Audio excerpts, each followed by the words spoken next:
everyone. It's Debra Poneman, founder of Yes to Success, where we share knowledge and tools for you to live your ultimate life, ageless, anti-aging for your brain, your body, and your future, and the awake method, because it's time for all of us to wake up. Tonight happens to be the first night of the Jewish holiday of Passover, and tomorrow is Palm Sunday, and next week is Easter. So it's a very special time to celebrate freedom, birth, rebirth, and miracles. For those of you who aren't familiar with the holiday of Passover, it celebrates the freedom the Jewish people experienced when Moses led them out of slavery, out of the land of Egypt and the house of bondage. And like many Jewish holidays, we celebrate for more than one day. We kind of like celebrations like 8 days of Hanukkah, which is nice because we get to gather for 8 days and light candles and get presents. And during our high holidays, which are, we have 8 days to atone for our sins. Not like gigantic celebration, but we do get to atone for any sins we might have committed during the year, where we ask not only God's forgiveness, but also forgiveness from anyone who you feel you've wronged in the past year. And then you start out with a clean slate. And tonight, another holiday, Passover begins, and it's also 7 days. And as I said, it commemorates the Jews' exodus from slavery and oppression by the Pharaoh, as depicted in the biblical book of, you guessed it, Exodus. You remember that Exodus tells the story of the Jewish people being freed from slavery. And then when they got to the Red Sea, they looked behind them, and Pharaoh had obviously changed his mind because all of his soldiers on chariots were charging towards the Israelites. So they had the Red Sea in front of them and Pharaoh's men behind them closing in. And, well, before I talk about that, ever since I was a little girl, I loved Passover. We would read the story of the Exodus and at our Passover dinners, and then we did things like symbolically reenacting how the 10 plagues befell the people of Egypt, boils and frogs and hail and darkness and wild beasts, and of course, the death of the firstborn, which is when Pharaoh finally said, okay, enough is enough, and ordered that the Jewish slaves be freed and leave the land of Egypt for what was the beginning of their 40 years wandering in the desert. We also would, we not would, we will tonight, dip parsley into salt water, because the parsley is a sign of the hope of spring, and salt water is to remind us of the tears that our ancestors shed as slaves.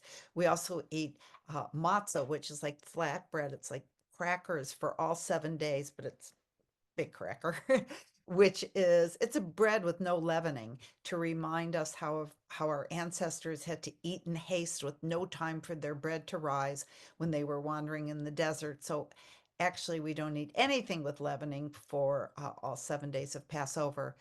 I also love to gather around the table with my family and retell each year the entire story and of our journey from slavery to freedom, and to appreciate that God guided us and let us be free and gave us the 10 commandments. And as I was growing up, I heard just one version of the story. And then more recently, I began studying Kabbalah, which is a form of Jewish mysticism that um, that really looks into the hidden meaning behind the Hebrew letters and some deeper spiritual truths within the Jewish texts and practices. And I started hearing different interpretations than those I learned over and over as a child. Now, the traditional explanation of the parting of the Red Sea, for example, is the Israelites saw Pharaoh's army descending upon them.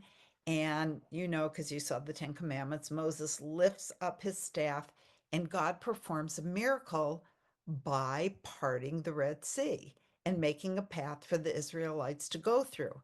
And once the last person was on the other side, on dry land, with Pharaoh's army just literally just a few feet away in hot pursuit, the Red Sea closed, and all of the Pharaoh's men and all of the chariots and the horses all drowned. I actually used to have nightmares when I was a little girl around the images of the Pharaoh's army and all the horses drowning that I saw in the Ten Commandments with Charlton Heston. Just by the way, it was traumatic. But the interpretation in Kabbalah is a bit different. Yes, Pharaoh let the Israelites go, and yes, Pharaoh changed his mind, and yes, they saw Pharaoh's army descending on them. However, in the version in Kabbalah, as they stood at the Red Sea, the people were desperate. And while they were desperate, they stood there crying out to God for help.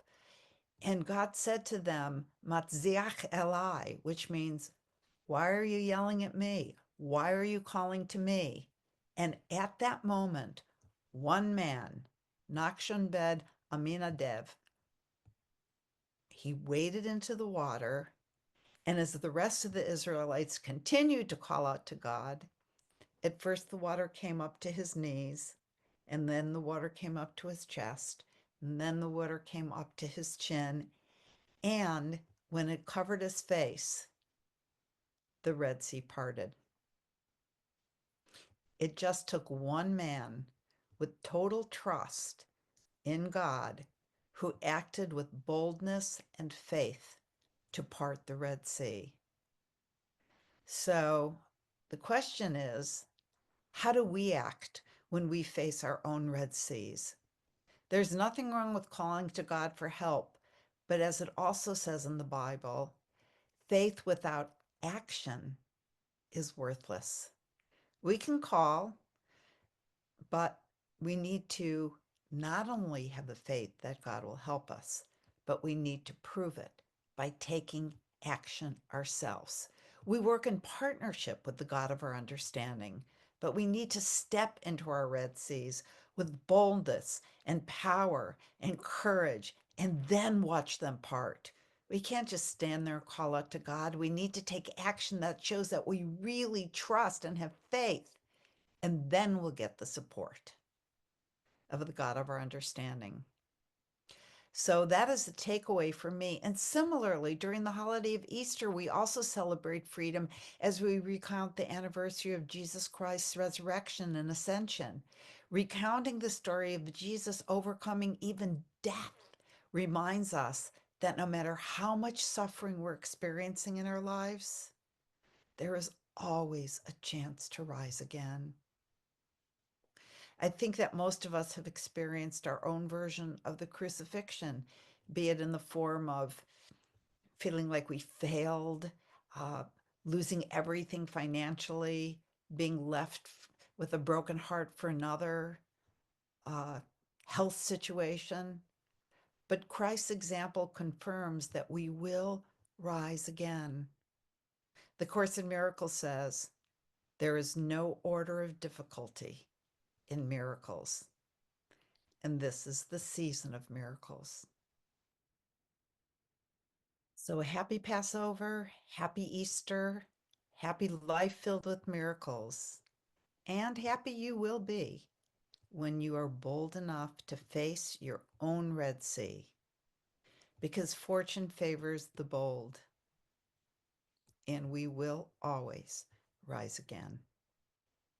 Sending love to you.